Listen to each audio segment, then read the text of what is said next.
Mar George Alencherry നമുക്കിപ്പം telephone ലൈനിൽ ചേരുന്നുണ്ട്.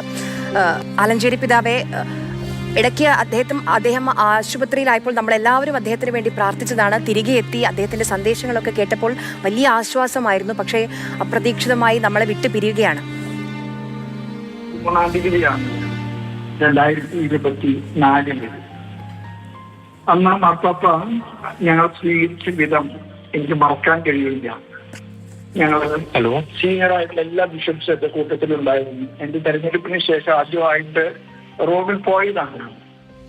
ഏറ്റവും ആദ്യം ഞങ്ങളെയാണ് സ്വീകരിച്ചത്. വളരെ ഏർലി മോർണിംഗിലെ 7 മണിയാകുമ്പോഴേക്കും ഞങ്ങൾ സ്വീകരിച്ചു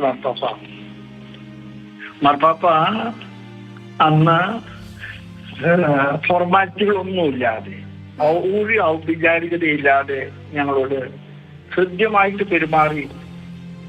ഞാനിപ്പോൾ ഓർക്കുന്നുണ്ട്, എന്റെ കൈ പിടിച്ചിട്ടാണ് മാർപ്പാപ്പ എന്നെ തന്റെ ഇരിപ്പിടത്തിലേക്ക് കൊണ്ടുപോയത്.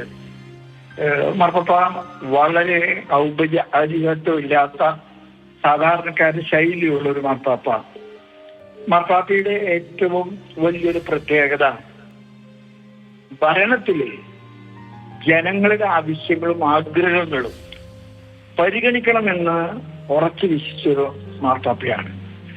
ജനങ്ങൾ ആഗ്രഹിക്കുന്നത് പോലെ, ജനങ്ങളുടെ ആവശ്യങ്ങൾ പോലെ സഭയുടെ ഭരണക്രമത്തിലെ വലിയ ഒരു ജനകീയ മുഖം ഉണ്ടാകണമെന്ന് മാർപ്പാപ്പ ആഗ്രഹിച്ചിട്ടുണ്ട്. മാർപ്പാപ്പ പേരെടുത്ത് ഫ്രാൻസിസ് എന്നാണ്. പാവങ്ങളുടെ പക്ഷം ചേർന്ന ചരിത്രത്തിലെ പകരം വയ്ക്കാൻ ഇല്ലാത്ത ഒരു പ്രതീകമാണ് ഫ്രാൻസിസ് അസീസി. ഈ ഫ്രാൻസിസിന്റെ പേര് മാർപ്പാപ്പ സ്വീകരിച്ചത് ചരിത്രത്തിൽ ആദ്യമായിട്ടാണ് ഒരു മാർപ്പാപ്പ ഫ്രാൻസിസിന്റെ പേര് സ്വീകരിക്കുന്നത്. അതിന്റെ കാരണമായിട്ട് മാർപ്പാപ്പ പറഞ്ഞത്, എന്റെ നിലപാട് പാവങ്ങളോട് ഫ്രാൻസിസിനെ പോലെ പക്ഷം ചേരുന്നതാണ്. നീതിക്ക് വേണ്ടി കരയുന്ന എല്ലാവർക്കും നീതി സംലിപ്തമാക്കുന്നതാണ് എന്റെ വലിയ ആഗ്രഹം. ഭാരതസഭയെ സംബന്ധിച്ചിടത്തോളം അദ്ദേഹം വളരെ വളരെ പ്രധാനപ്പെട്ട ഒരു മാർപ്പാപ്പയാണ്. ഭാരതത്തിലെ 3 റീത്തുകള് നിങ്ങൾക്കറിയാം: സിറോ മലബാർ സഭ, സിറോ മലങ്കര സഭ, ലാറ്റിൻ സഭ, ലാറ്റിൻ റീത്ത്.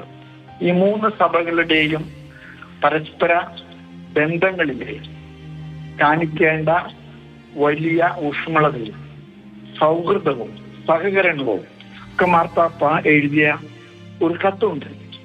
2024 മെയ് 13-നാണ് 17-നാണ് ഈ കത്ത് മാർപ്പാപ്പ പ്രസിദ്ധീകരിക്കുന്നത്. ഈ കത്ത് വളരെ പ്രധാനപ്പെട്ട ഒരു കത്താണ്.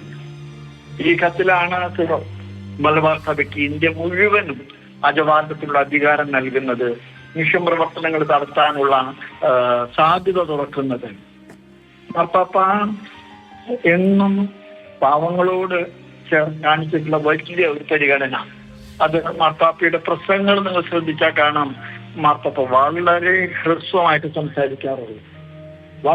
അത് വളരെ പ്രായോഗികമായിട്ടൊക്കെ ആയിട്ടുള്ള കാര്യങ്ങളാണ് മാർപ്പാപ്പ സംസാരിക്കുക. വളരെ തിയോളജിക്കൽ കാര്യങ്ങളല്ല.